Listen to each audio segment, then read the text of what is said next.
दिवाळी फराळातील सगळ्यांचा आवडता, लहानांपासून मोठ्यांपर्यंत सगळ्यांना अगदी मनापासून आवडणारा पदार्थ म्हणजे गुलाबजाम.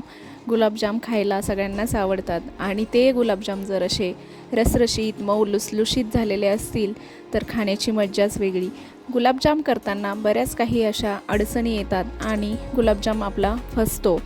खव्याचे गुलाबजाम करताना काही बारीक सारीक टिप्स तुम्ही वापरून जर केले तर अजिबात तुमचे गुलाबजाम बिघडणार नाही आणि जो आणलेला खवा आहे तो देखील वाया जाणार नाही. व्हिडिओमध्ये बघताय त्या पद्धतीने गुलाबजाम अगदी रसरशीत झालेले आहेत आणि 1 किलो खव्यापासून इथे मी तुम्हाला प्रमाण दाखवलेलं आहे. चला तर मग व्हिडिओला सुरुवात करूया आणि या पद्धतीने गुलाबजाम तुम्ही बनवून बघा, नक्कीच तुमचे गुलाबजाम फसणार नाहीत. तर गुलाबजाम करताना सगळ्यात अगोदर आपल्याला खवा जो आहे तो रूम टेम्परेचरवरचाच घ्यायचा आहे, फ्रीजमधला खवा वापरायचा नाही.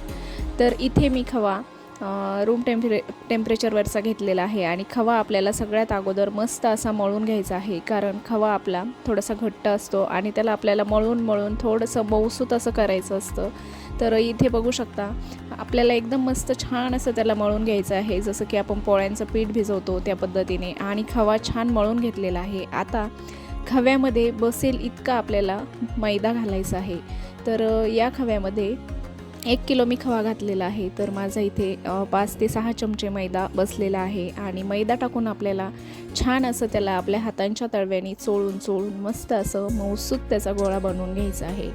अगदी आपल्याला 5 ते 10 मिनिट लागले तरी देखील चालतील, पण आपल्याला खवा आणि मैदा जो आहे तो एकदम छान असा एकजीव करून घ्यायचा आहे आणि हातांच्या तळव्यांनीच त्याला आपल्याला एकदम असं चोळून घट्ट गोळा त्याचा तयार करून घ्यायचा आहे. वेळेस आपल्या खव्याने आपलं म्हणजे आपल्या ताटाला चिटकलेला नसेल त्यावेळेस समजून घ्यायचं की खवा तयार झालेला आहे.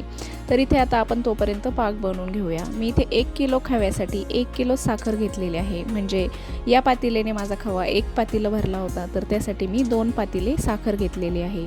तुम्ही खवा मोजून घ्या आणि त्याच्या दुप्पट तुम्ही त्यामध्ये साखर घाला. साखर बुडेल आणि त्यापेक्षा थोडं वर असं आपल्याला त्यामध्ये पाणी टाकायचं आहे. आपल्याला इथे गुलाबजामुनचा जो पाक असतो तर तो 1 तारी किंवा 2 तारी करायचा नसतो, तो फक्त थोडासा चिपचिपा चिकट झाला पाहिजे. तर तुम्ही बघू शकता साखर बुडलेली आहे आणि त्यावरती थोडंसं पाणी आलेलं आहे. तर अशा पद्धतीनेच आपल्याला पाक बनवून घ्यायचा आहे. हे प्रमाण अगदी योग्य आहे. याने तुमचा पाक अजिबात बिघडणार नाही आणि पाक घट्ट देखील होणार नाही किंवा पातळ देखील होणार नाही. तर पाक आपल्याला साखर आपल्याला व्यवस्थित अशी हलवून घ्यायची आहे आणि 5 मिनिट आपल्याला याला फुल गॅसवरती छान असं उकळून घ्यायचं आहे.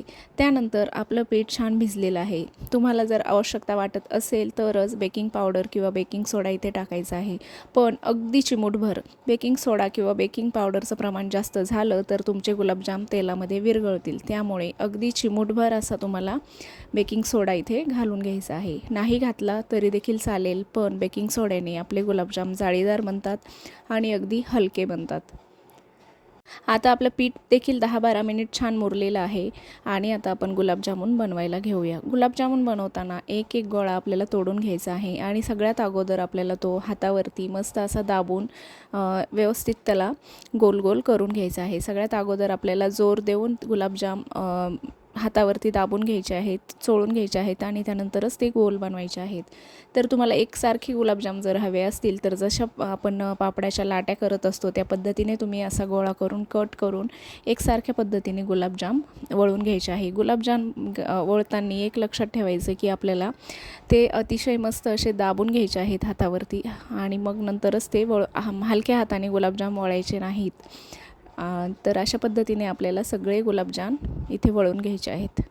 गुलाबजाम वळताना जर आपण वरचे वरच ते वळले तर त्याला क्रॅक्स जातील, त्यामुळे शक्यतो गुलाबजाम वळताना त्याला थोडासा दाब देऊन अगोदर मस्त असं एकजीव करून घ्यायचं आणि त्यानंतर वरतून हलक्या हाताने त्याला व्यवस्थित गोल गोळा तयार करून घ्यायचा आहे. त्यानंतर गुलाबजाम आपले अशा पद्धतीने आपण ताट उलटं ठेवून त्यावरती ठेवायचे आहे. म्हणजे ज्यावेळेस आपण हे तेलामध्ये सोडतो तर तेलामध्ये सोडायला अगदी सोपे जातात आणि इथे पाक पण आपल्याला मध्ये मध्ये चेक करायचा आहे. पाक थोडासा आपल्याला 10 मिनिटांमध्ये आपला हा पाक तयार होऊन जातो. फुल गॅसवरती त्याला उकळी येऊ द्यायची आणि नंतर थोडासा घट्ट झाला की आपल्याला गॅस बंद करायचा आहे. तर इथे पाक तयार झालेला आहे. तर तुम्ही बघू शकता थोडासा आपला पाक चिकटपणा त्याला आला पाहिजे, चिपचिपा झाला पाहिजे आणि थोड्या प्रमाणात घट्ट झाला पाहिजे. इथे आपल्याला गॅस बंद करायचा आहे. अगदी 1 तारी किंवा 2 तारी पाक अजिबात करायचं नाही. तोपर्यंत तेल मी तापवायला ठेवलेलं होतं. इथे मी कमी गॅसवरच तेल तापायला ठेवायचं आहे. मंद आचेवरती आपल्याला गुलाबजाम तळून घ्यायचे आहेत. तर तेल छान तापलेलं आहे. आता तेलामध्ये उलट्या ताटावर जे ठेवलेले गुलाबजाम आहे ते अशा पद्धतीने सोडायचे आहे. पण एक लक्षात ठेवायचं, गुलाबजाम सोडताना आपल्याला जो आपला हात आहे तो पाठीमागेच ठेवायचा आहे. तेलाच्या अगदी जवळ नको आहे, कारण एखाद्या वेळेस तेल आपल्या हातावरती उडण्याची शक्यता असते. त्यानंतर गुलाबजाम आपल्याला अशा पद्धतीने चमच्याने हलवून घ्यायचे आहेत तेलामध्ये सोडल्यानंतर. याने काय होतं की जे गुलाबजाम आपले खाली तळाला चिटकत नाहीत आणि एकसारखा रंग आपल्या गुलाबजामला येतो. जर आपण त्याला हलवत तळलं नाही तर आपले गुलाबजाम एक साईडने काळे आणि एक साईडने पांढरे दिसतात. एकसारखा रंग त्याला येत नाही. त्यामुळे आपण जोपर्यंत गुलाबजाम तळून घेत आहे तोपर्यंत त्याला असं हलक्या हाताने हलवत गुलाबजाम तळून घ्यायचे आहेत.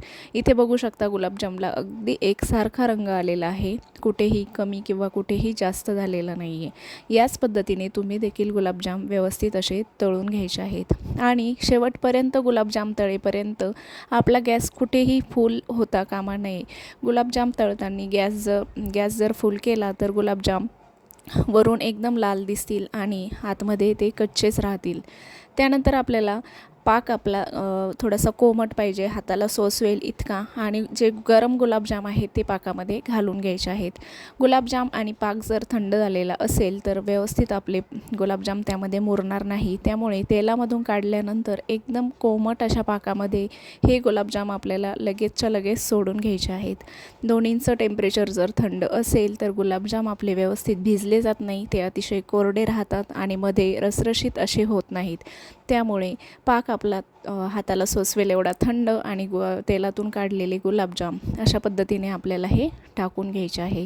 तर आता इथे सगळे गुलाबजाम मी तळून घेते आणि तळल्यानंतर लगेचच त्याला पाकामध्ये टाकते. तर या पद्धतीने तुम्ही जर गुलाबजाम केले तर तुमचे गुलाबजाम अजिबात फसणार नाही. जो खवा आहे तो देखील वाया जाणार नाही आणि सगळे अगदी आवडीने गुलाबजाम तुमचे खातील. मधून रसरशीत असे आपले गुलाबजाम बनतील. तर इथे सगळे गुलाबजाम आता तयार करून घेते. तर दिवाळी फराळातील सगळ्यांचा आवडता असा हा पदार्थ असतो. लहानांपासून मोठ्यांपर्यंत सगळे आवडीने गुलाबजाम खातात. तर या पद्धतीने तुम्ही बनवले तर अजिबात फसणार नाही. नक्की ही रेसिपी ट्राय करून बघा. रेसिपी कशी वाटली ते कमेंट सेक्शनमध्ये जरूर सांगा. आपल्या चॅनलवर नवीन असाल आणि हा व्हिडिओ जर तुम्हाला आवडला असेल तर नक्की चॅनलला लाईक करा, शेअर करा आणि सबस्क्राईब देखील करा. भेटूया पुन्हा एकदा अशाच नवीन आणि छानशा व्हिडिओसोबत. तोपर्यंत सगळ्यांना नमस्कार. बाय.